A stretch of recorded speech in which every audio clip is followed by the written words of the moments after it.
Good morning guys, welcome back to my channel Serex trading. मैं शैलेश कुमार सिंह और 10:41 हो चुके हैं और मेरी ट्रेडिंग यहाँ पे कंप्लीट हो चुकी है और इसी वजह से मैं ये वीडियो बना रहा हूँ। ठीक है, चलिए जल्दी से जान लेते हैं हमारे सेंटिमेंट्स क्या थे और आज हमने किस आधार पर ट्रेड किया और at the end of the trade हमें क्या मिला या हमसे क्या गया। ठीक है, ऑलराइट दोस्तों, तो आज हमने मार्केट खोलने से 1 घंटे पहले 8:15 बजे डिस्कस किया था कि आज के जो सेंटिमेंट्स हैं वो हाईली पॉजिटिव साइड हैं, बट बैंक निफ्टी की वीकली एक्सपायरी है आज, तो थोड़ी बहुत हमें वॉलेटिलिटी मार्केट में देखने को मिल सकती है। ठीक है, बट हमने डिसाइड किया था हम केवल और केवल करेंगे अपसाइड ही ट्रेड। तो अपसाइड ट्रेड के हिसाब से हमारे पास 2 एंट्री बन रही थी, एचपी स्कैल्पिंग बेस एंट्री और upside trigger base entry. HP scalping base मैं आपको कई बार वीडियो में बता चुका हूं कि जब मार्केट हमारे डायरेक्शन में होता है और उसी डायरेक्शन में जाता है, उसके थोड़ी देर बाद अगर वो मार्केट अगेंस्ट जाने के बाद दोबारा से हमारे डायरेक्शन में जाता है तो एक कैलकुलेशन होती है, उसके अकॉर्डिंग हम वहां पर एंट्री करते हैं with the help of stop loss,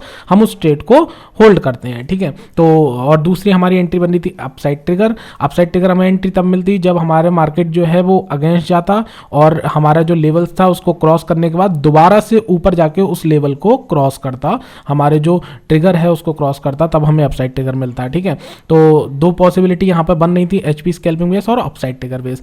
तो मार्केट जो है वो गैप अप ओपनिंग हुआ था प्री मार्केट ओपन सेशन में। ठीक है, तो चलिए चलते हैं सीधे हम चार्ट पर और जान लेते हैं कहां पर हमने एंटर किया। ऑलराइट, तो दोस्तों मार्केट एज एक्सपेक्टेड ऊपर ही खुली थी, बट ऊपर खुलने के बाद मार्केट थोड़ी बहुत नीचे आने लगी और नीचे आने के बाद जब मार्केट ने यहां से दोबारा से मूवमेंट दिखाया तो यहां पर हमारी एचपी स्कैल्पिंग बेस एंट्री बन गई। ठीक है, अब एचपी स्कैल्पिंग बेस एंट्री हमारी इस कैंडल पर बनी और यहां पर इसी के अकॉर्डिंग हमारा स्टॉप लॉस छोटा सा था और टारगेट एज यूजुअल बड़े थे। तो मैंने यहां पर आज जो है वो 47,100 की कॉल को बाई किया था। ठीक है, आज मैंने ऑप्शन सेलिंग नहीं की। ठीक है, नॉर्मली मैं ऑप्शन सेलिंग करके चलता हूं, बट मैंने आज ऑप्शन सेलिंग नहीं करी, आज मैंने ऑप्शन बाइंग करी। कई लोग मुझसे कभी कभी क्वेश्चन करने लगते हैं कि कब आपको पता लगता है कि ऑप्शन सेलिंग करना है, कब बाइंग करना है। तो देखिए, ऑप्शन सेलिंग करते हैं जब सेलिंग में कब फायदा होता है, जब प्रीमियम ज़्यादा होते हैं और हमें, क्योंकि सेलिंग में क्या होता है, हमारा जो प्रॉफिट होता है वो लिमिटेड होता है। मींस 100 वाली चीज़ अगर आज एक्सपायरी है बैंक निफ्टी की, तो 100 वाली चीज़ मैक्सिमम मार्केट कितना भी हमारे फेवर में चले जाए, 100 वाली चीज़ जीरो ही होगी ना, जीरो से नीचे तो नहीं जा सकती, तो हमें वहाँ पर 100 पॉइंट्स ही मिलेंगे। बट यहाँ पर ऑप्शन बाइंग में क्या होता है कि अगर मार्केट जितना मूवमेंट ऊपर साइड में दे रही है तो उसकी कोई लिमिट नहीं है, वो कहीं तक भी मूवमेंट कर सकता है। 100 वाली चीज़ 150 में हो सकती है, 200 में हो सकती है, 300, 400, 500, 1000, 1500 कहीं भी जा सकती है। ठीक है, तो ऑप्शन बाइंग और ऑप्शन सेलिंग इसी वजह से डिफरेंट है, सबके अपने मेरिट्स और डीमेरिट्स हैं। बट मैंने क्वेश्चन ये है कि आज मैंने ऑप्शन सेलिंग ना करके ऑप्शन बाइंग क्यों करी, तो चूंकि अगर आप ऑप्शन चेन अभी भी खोल के देखेंगे इसकी बैंक निफ्टी की, तो चूंकि आज एक्सपायरी है तो मार्केट में आप जो देखेंगे, अगर कैलकुलेशन करेंगे तो जो कॉल के प्रीमियम है वो बहुत कम है कंपैरिजन टू पुट के प्रीमियम। ठीक है, तो अगर हम यहाँ पर पुट को, 2 ही ऑप्शन थे हमारे पास, हम यहाँ पर या तो पुट को सेल करके चलते या कॉल को बाई करके चलते हैं, है ना। अब पुट को सेल करने के चल रहे हैं तो वहाँ पर ऑप्शन के प्राइस में डिफरेंस होने की वजह से हमें प्रॉफिट तो हमारा लिमिटेड होता ही होता है सेलिंग में, बट यहाँ पर हमें एक दिक्कत और आ रही कि अगर मार्केट हमारे अगेंस्ट जाता है तो यहाँ पर बहुत जल्दी प्राइस इंक्रीज हो रहे थे। दूसरी चीज़, आज एक्सपायरी वाला दिन है, मूवमेंट किसी भी तरफ बड़ी होने की संभावना होती है। हमारी एनालाइजिंग के हिसाब से अपसाइड जाना है, बट मार्केट तो कहीं भी जा सकती ना। हम अपने रूल्स, अपने रेगुलेशन के हिसाब से एंट्री करेंगे, स्टॉप लॉस लगाएंगे, टारगेट लगाएंगे, बट मार्केट हमारे हिसाब से तो नहीं चलती ना, हम मार्केट के हिसाब से चल रहे हैं। तो मार्केट में बड़ा मूवमेंट आ जाता है तो बड़े मूवमेंट से बचने के लिए, बड़े लॉस से बचने के लिए हम स्टॉप लॉस का यूज़ करते हैं। ठीक है, तो ऑप्शन सेलिंग में एक तो लिमिटेड प्रॉफिट, आज प्रीमियम की कम होने की वजह से एक तो हमें लिमिटेड प्रॉफिट नजर आ रहा था, दूसरी चीज़ ये थी कि ऑप्शन के जो प्राइस हैं वो बहुत तेज़ी से मूव कर रहे थे। ठीक है, तो हमने यहां पर क्या किया, पुट को सेल करने की बजाय हमने यहां पे कॉल को बाई किया। कॉल को बाई किया, बहुत डिसिप्लिन के साथ हमने अपना स्टॉप लॉस लगाया यहां पर, और छोटा सा स्टॉप लॉस था, उसके अगेंस्ट हमारा बड़ा सा टारगेट था और टारगेट हमारा कुछ ही मिनट्स में हिट हो गया। ठीक है, टारगेट हिट हो गया, हम ट्रेड से एग्जिट हो गए, हमने अपना प्रॉफिट बुक किया और 47,100 की कॉल में मैंने आज काम किया था, तो इसमें मुझे टोटल 3413 रुपये का प्रॉफिट आज हुआ। ठीक है, तो मैंने 3413 रुपये का आज प्रॉफिट बुक किया। हमारे शॉर्ट्स वीडियो में आप देख सकते हैं, वहाँ पे मैंने 3413 रुपये का आज प्रॉफिट बुक किया। ठीक है, अब मेरी यहाँ पे ट्रेडिंग कंप्लीट हो गई, टाइम हो गया है 11 और मैं पूरे दिन के लिए हूँ फ्री। अब एक क्वेश्चन और उठता है, ठीक है, मैं इसको थोड़ा सा क्लियर कर देता हूँ। देखिए एक क्वेश्चन और उठता है जो मैक्सिमम लोग मुझसे पूछते हैं और उनको क्यूरियोसिटी रहती है इस चीज़ को जानने की। क्या? देखिए हमारा टारगेट आया, ठीक है, हम एग्जिट हो गए, हम मार्केट से निकल गए, एग्जिट हो गए, राइट। अब कई लोगों का क्वेश्चन आता है कि अभी आगे और भी ट्रेड मिल सकती है। मान लीजिए जब मार्केट नीचे गिरा, ठीक है, अब नीचे गिर रहा है, अब हमारे कैलकुलेशन के हिसाब से कहीं पर अपसाइड टेकर आ रहा होगा, वहां से मार्केट ऊपर जा सकती है, हमारी दोबारा एंट्री बन सकती है, तो हम एक ही ट्रेड एग्जिट करके क्यों निकलते हैं?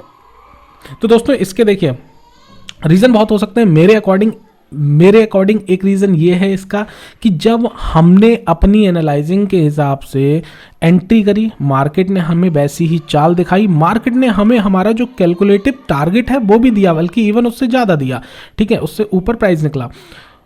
तो जब हमारी एनालाइजिंग के हिसाब से, हमारे सेंटिमेंट्स के हिसाब से, हमारे सेटअप के हिसाब से, हमारे डिसिप्लिन के हिसाब से, सबके पॉइंट से हमको ट्रेड मिली और ट्रेड चली और हमें टारगेट मिल गया, तो अनदर ट्रेड लेने का कोई भी लॉजिक बनता ही नहीं है। अब मैं क्यों दोबारा से ट्रेड लूँगा?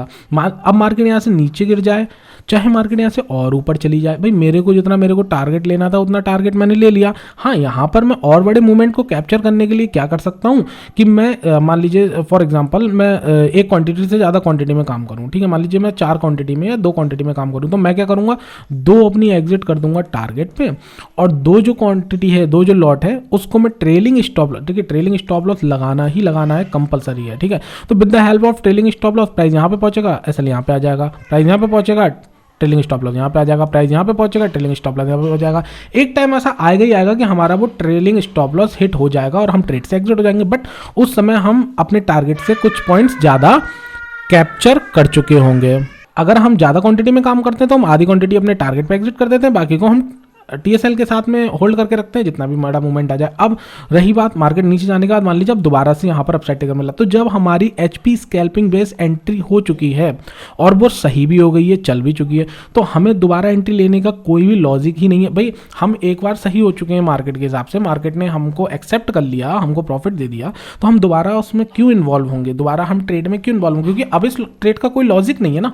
अगर आपके पास लॉजिक है तो आप डेफिनेटली एंट्री कर सकते हैं, बट मेरे पास इस दोबारा एंट्री का कोई भी लॉजिक यहाँ पर नहीं है। हाँ, लॉजिक मेरे पास बनता है, यहाँ पर मेरा टारगेट हिट नहीं होता, मान लीजिए यहाँ कहीं पे मेरा ट्रेलिंग स्टॉप लॉस हिट हो जाता है या स्टॉप लॉस हिट हो जाता है यहाँ पर, ठीक है, तो डेफिनेटली मैं वेट करता, फिर चाहे मुझे एचपी स्कैल्पिंग जैसे एंट्री मिलती या दोबारा से हमें अपसाइड टिगर एंट्री मिलती, मैं यहाँ पे दोबारा से एंट्री करता, फिर मेरा स्टॉप लॉस हिट होता, मैं दोबारा एंट्री करता। कब तक एंट्री करता? जब तक या तो मेरी डेली की लॉस लिमिट जो है वो कंप्लीट ना हो जाए या फिर मेरा टारगेट ना आ जाए। और मेरा अगर एक टारगेट आता है तो मेरे ये जो ट्रेलिंग स्टॉप लॉस या एसएल जो है छोटे छोटे, अगर वो हिट भी हो रहे हैं 2 बार 3 बार, तो एक टारगेट में मेरे ये सारे कवर हो जाएंगे, ठीक है। या फिर वो मेरी लॉस की लिमिट को क्लोज कर दे, मैं एक्सेप्ट कर लूंगा वहाँ पे कि आज मेरा लॉस डे है, आज हमारी एनालाइजिंग के हिसाब से मार्केट मूवमेंट नहीं दे रही है, सेटअप को बंद करना है, अब आगे ट्रेड नहीं करनी है। तो इन 2 कैटेगरी में हम ट्रेडिंग क्लोज कर देते हैं, तो अच्छी बात है ना, हमारा टारगेट आने पर हम क्लोजिंग कर रहे हैं, है ना। तो इसी वजह से मैं दोबारा ट्रेड नहीं लेता हूँ। और ठीक है दोस्तों, I am done for the day. अब कल है निफ्टी की वीकली एक्सपायरी